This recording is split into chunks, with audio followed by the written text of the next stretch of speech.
à tous, je suis ravie de vous retrouver aujourd'hui pour une vidéo que vous attendez depuis... Oh, bah, me connaissant, vous l'attendez depuis au moins quelques mois, hein. Oh, oui, c'est... Hein. Donc, vous l'avez vu dans le titre, dermite périorale, comment j'ai vaincu la bête, hein, plus détox cosmétique, on en parlera parce que ça fait partie du truc pour vaincre la bête. Et bien écoutez, c'est très simple, hein, alors attention, asseyez-vous, j'ai vaincu ma dermite périorale en allant chez le dermato. Voilà, donc j'espère que cette vidéo vous a plu, je vous embrasse et je vous dis à bientôt dans une prochaine vidéo. Bye.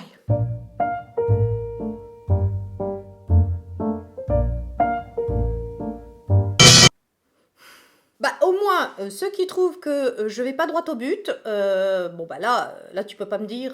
Voilà, bon alors, évidemment, hein, cette vidéo va durer plus longtemps parce que je vais quand même vous expliquer la genèse du truc, le pourquoi, le comment, mais... Première des choses, aller chez un dermato, c'est important. La dermite périorale se soigne chez un dermato. C'est une affection de la peau, cutanée. Allez-y, n'écoutez pas les blogueuses, ne m'écoutez pas moi, ne m'écoutez personne, allez chez un médecin. C'est important de le signaler, de le répéter. Maintenant, je vais vous raconter mon parcours et les 18 mois pendant lesquels j'ai souffert de la dermite périorale qui m'ont paru être les 18 mois les plus longs de toute ma vie. Ah bah, 2 grossesses, je crois que je préférais être enceinte et Dieu sait que je n'aime pas être enceinte. Hein, donc, autant te dire que je l'ai quand même mal vécu. J'ai commencé à vous en parler de la dermite, puis alors, je sais que vous en avez marre parce que je vous en ai rebattu les oreilles avec ça. Puis j'aime bien, certaines personnes me disent, on la voit jamais. Ben oui, je la camoufle. Hein, voilà, je fais ce que je peux. Puis surtout, je full time jump pour la garder sous contrôle, pour la... Hein, la limiter dans son espace vital sur ma gueule. Donc, octobre 2018, je suis plus sortable du tout. Hein, vraiment, là, ça prend des proportions de dingue. J'ai comme ça, j'ai une moustache de boutons, des petites vésicules, des rougeurs. Ça fait mal, ça gratte, ça tire. C'est incamouflable, c'est l'horreur, c'est le drame de ma vie. Je n'ai pas de problème, je le sais, mais ne me jugez pas. En même temps, je sais que vous qui souffrez de ce genre de choses, vous savez de quoi je parle. Hein, c'est très, pas ostracisant, j'ai pas dit... Tout de suite les grands mots, tout de suite dans la pondération, la modération. Donc non, pas d'ostracisation, mais enfin bon, sur le plan social, je conçois tout à fait que ce soit très handicapant pour vous, comme ça le fut pour moi. C'est-à-dire qu'on n'a plus envie de sortir, on n'est pas bien dans sa peau, au sens propre. Et donc, on a vraiment envie de trouver une solution. Okay, le problème de cette affection cutanée, c'est qu'en effet, comme c'est vraiment pas du tout camouflable, c'est compliqué, on a tendance à essayer de plus en plus de cosmétiques pour essayer de la faire partir. Or, c'est alimenter le problème. Cette chose se nourrit des essais cosmétiques intempestifs et impondérés. Alors, moi, qu'est-ce qui m'a poussée à aller voir un dermato? C'est une vidéo du docteur David Lim, je vous listerai tout en barre d'infos comme d'habitude, hein, tous les gens dont je vais vous parler, si ce sont des youtubeurs ou si ce sont des chaînes en question ou si ce sont des blogueurs, enfin bon, voilà, je vous mets tout en barre d'infos. Donc le docteur David Lim, que vous savez que j'aime bien suivre, je vous en ai déjà parlé, donc il a fait une vidéo sur la dermite périorale. Et il me semble que j'avais déjà abordé la question à propos des filtres solaires où il disait que certains filtres solaires pouvaient favoriser la dermite. C'est pour ça que j'avais retiré de mes routines du matin le Dermaheal dont je vous avais parlé d'Universe Skin, qui est un excellent SPF, je trouve, avec un rendu magnifique et une excellente protection solaire, mais j'avais l'impression qu'il alimentait ma dermite plus qu'autre chose. Et en fait, pour en revenir au docteur David Lim, il expliquait que la dermite périorale se soignait très très bien par des antibiotiques oraux, et surtout par une détox cosmétique, c'est-à-dire qu'il fallait plus rien mettre du tout, parce qu'en fait c'était une sorte d'irritation de la peau, c'est-à-dire qu'en fait, à force d'utiliser trop de cosmétiques, on avait flingué notre barrière cutanée, et puis donc ça avait été une sorte d'entraînement, d'effet boule de neige, d'irritation comme ça sur irritation, et que la peau finissait par partir en live, quoi. Donc quand j'ai vu ça, j'ai dit oui, alors effectivement, vu que je suis sur YouTube, et que je fais des essais cosmétiques absolument... tout le temps. Ça me parle, étant donné que je mets ma peau à votre service, hein, pour jouer les cobayes, je dis ça me parle bien cette affaire. Donc je me suis dit, ok, on arrête là les conneries. Stop, je file chez le dermato et on va voir ce qu'il en est. Donc j'ai eu un rendez-vous chez le dermato, j'ai eu du pot parce que j'ai eu un rendez-vous assez rapidement parce que vous savez que les dermatos, hein, avant d'avoir un rendez-vous, faut 6 mois, je suppose que vous c'est pareil. Mais là, un désistement, j'étais libre, j'ai sauté sur l'occasion, et donc j'arrive et je rencontre cette dermato pour la première fois, parce que mon ancien dermato partit à la retraite, je vous en ai déjà parlé. Et donc déjà elle arrive et elle me dit effectivement, le diagnostic est le bon, c'est une dermite périorale. Et là elle me sort le truc que je crois qu'elle m'aurait dit... que j'avais la gale, je l'aurais mieux pris. Hein. Elle m'a dit, vous avez une peau sensible. Alors, me voilà donc ressortie de chez cette dermato avec mon ordonnance d'antibiotiques, et puis avec la donnée supplémentaire, et non des moindres, que j'avais une peau sensible. Et ça, vraiment, quand on est fan comme moi des cosmétiques, et qu'on aime essayer à peu près tout et n'importe quoi, c'est dur. Je pense aussi que j'ai pas fait cette vidéo avant, parce que je vous assure qu'il fallait que je digère l'info, hein, et que j'intègre l'idée que j'avais une peau sensible et que je ne pourrais plus tout tester et que surtout je l'avais quand même un peu subodoré quand même, vous le voyez au cours de toutes les vidéos de l'année 2018 où j'ai commencé par celle où je vous présentais le Glow Obsession, que vraiment les rétinoïdes, en fait toute la famille des rétinoïdes, donc rétinol, rétinylpalmitate, trétinoïne, n'en parlons pas, celle-là à chaque fois que j'ai essayé de la tester c'était une catastrophe, enfin, bon bref, cette famille-là, de la vitamine A en fait, la vitamine A, donc vous voyez moi qui avais comme logique de mettre dans mes routines A, B, C à chaque fois, je pense que A, alors la vitamine A, ma peau n'aime pas, mais pas du tout, que ça finit par vraiment l'irriter trop, et que pour ma peau sensible, c'est pas possible. Donc si vous voulez, la logique qui m'animait jusqu'ici, d'inclure dans mes routines vitamines A, B et C, j'ai complètement revu les choses différemment.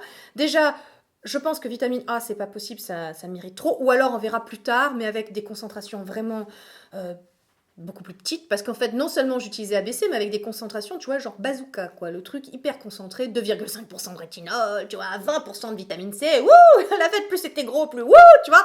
Et en fait, pas du tout. Hein. Donc, je vais vraiment revoir les choses à la baisse. Donc, la vitamine C, maintenant, j'utilise déjà pas de la vitamine C pure, ou alors qu'avec 5%, vous savez, la cure Pierre-Réco, à chaque changement de saison.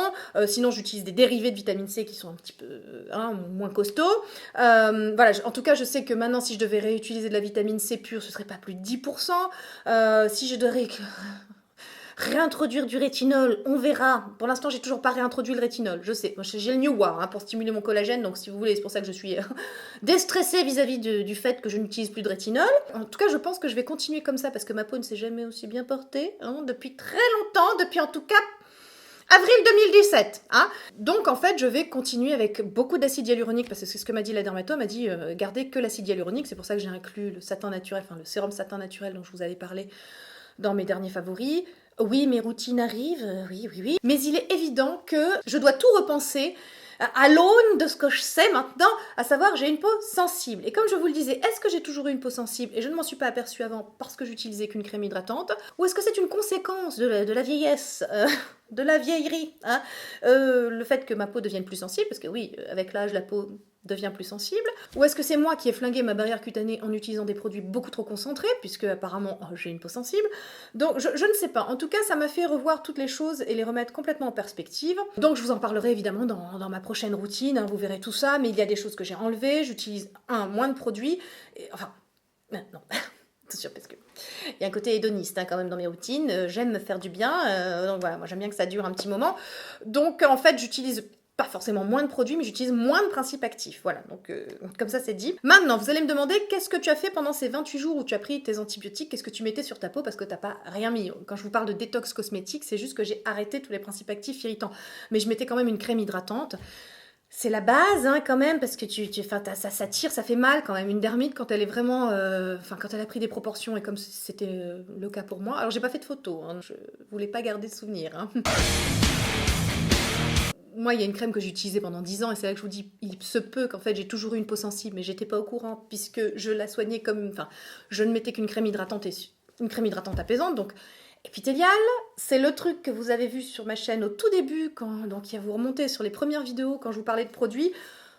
Voilà, épithélial, notamment dans les produits terminés, j'avais à peu près 1 million de tubes parce que je l'utilisais matin et soir, c'était tout ce que j'ai utilisé, je l'ai utilisé pendant 10 ans, c'est une crème avec de l'acide hyaluronique, une crème hydratante réparatrice, c'est la crème de ma vie, hein. Je crois que c'est la crème de ma vie, c'est la crème vers laquelle je reviens sans cesse, et vers laquelle je suis revenue après l'avoir délaissée parce que... multiples tests cosmétiques intempestifs et voilà, qui nous ont conduits là où on sait maintenant. Donc je l'ai récupérée et je la garde, en fait c'est ma crème de nuit, je la garde parce qu'effectivement le soir c'est comme un pansement pour ma peau. Et c'est tout ce que j'ai mis pendant mes 28 jours d'antibiotiques et surtout je dois dire pour assécher les vésicules, parce que des fois on a des petites vésicules et voilà, pour assécher vraiment... le côté suintant de la chose, parce que oui, écoutez, on se parle, hein, on se cache rien. Hein. La vie, la vraie, parfois on a des problèmes de peau, et je vois pas pourquoi on n'en parlerait pas. Hein. Donc voilà, c'était suintant, c'était rouge, c'était pas beau, ça faisait mal surtout. Donc pour assécher et apaiser, mais en même temps voilà, hydrater, parce que le problème c'est que si vous asséchez d'un côté, ça fait mal encore plus. Hein. Pour hydrater, j'utilisais la lotion asséchante, le Cythélium, ça c'est un truc que même on utilise sur les fesses des bébés. C'est toujours avec de l'avoine. Moi l'avoine est ingrédient qui en cosmétique me réussit très bien, donc puisque dans Epithelial il y en a. Alors je dois dire aussi que là par contre je suis très chauvine. Quand j'ai des problèmes de peau je reviens toujours à la parapharmacie française, aux produits de soins français. J'ai beau être une grande fan de la cosmétique coréenne, j'ai beau aimer voilà, les produits américains, tout ça, les trucs un peu fancy, un peu tendance, tu vois, qu'on peut voir sur Instagram. Quand on a des problèmes de peau, hein, et d'ailleurs nous sommes connus pour ça, nous les Français, Cocorico, hein, pour notre excellence en termes de soins et pour les peaux sensibles, voilà, pour soigner les peaux abîmées, les peaux irritées. Et là franchement, moi, il y a des laboratoires... Alors ceci n'est pas sponsorisé. Ni en partenariat, ni rien, hein, je préfère le dire. Parce qu'il y a une remontée d'Aderma, comme ça, je le vois passer dans certaines stories, tu vois, de certaines youtubeuses, blogueuses. Non, moi, je les utilise depuis à peu près 15-20 ans, truc comme ça. Et je suis revenue vers eux parce que c'était des produits que je connaissais bien, que ma peau tolérait bien, avec lesquels j'ai jamais eu de problème, et qui m'ont aidé, en tout cas, pendant... Ça, je l'ai utilisé pendant les 28 jours à peu près. Non, pendant les 15 premiers jours, oui, voilà, pour que vraiment ça s'apaise et que ça s'assèche un petit peu...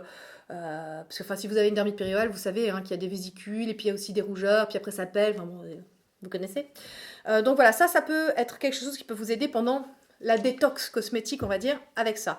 Par-dessus, parce qu'on rentrait dans l'hiver, j'avais la peau quand même assez sèche sur les côtés, je rajoutais en fin, comme ça, de routine, qui était une routine très minimaliste, hein.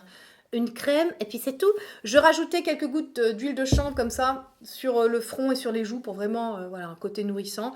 Donc l'huile de chanvre, vous savez que c'est une huile extrêmement réparatrice, apaisante et tout. Donc voilà, c'est tout ce que je faisais. Évidemment, je faisais mon contour des yeux, je continue à faire mon contour des yeux avec mon huile de cacao, trucs comme ça. C'est le seul truc que j'avais gardé, si vous voulez...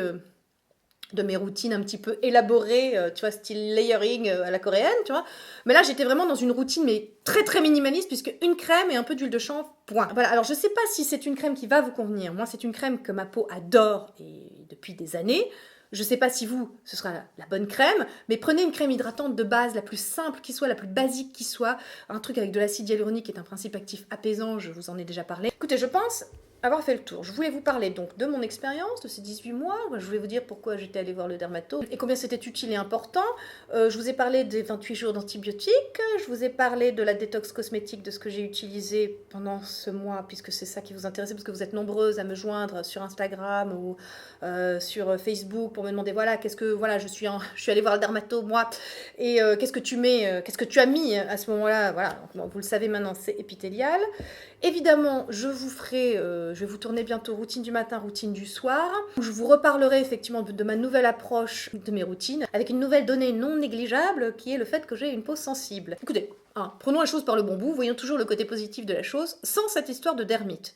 Et donc sans le fait que je sois obligée par la force des choses de cesser d'utiliser tous ces principes actifs, j'aurais jamais réinclus le yoga dans mes routines. Et ça, les amis...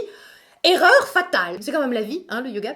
Donc voilà, je me dis quelque part, écoute, c'est un mal pour un bien. Ça a été une expérience que je n'aimerais pas revivre, hein, c'est sûr. Le coup de la dermite, non.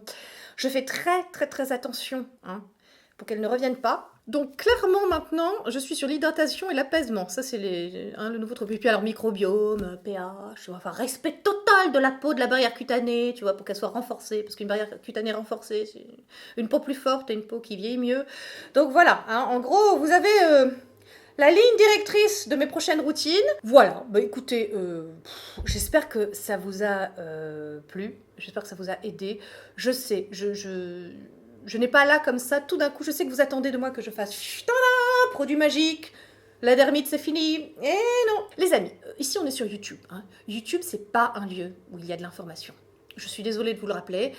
C'est un lieu de divertissement, hein. C'est un lieu, voilà, c'est drôle, c'est machin, ça mange pas de pain, c'est léger, c'est superficiel et tout ça. C'est en rien un diagnostic médical.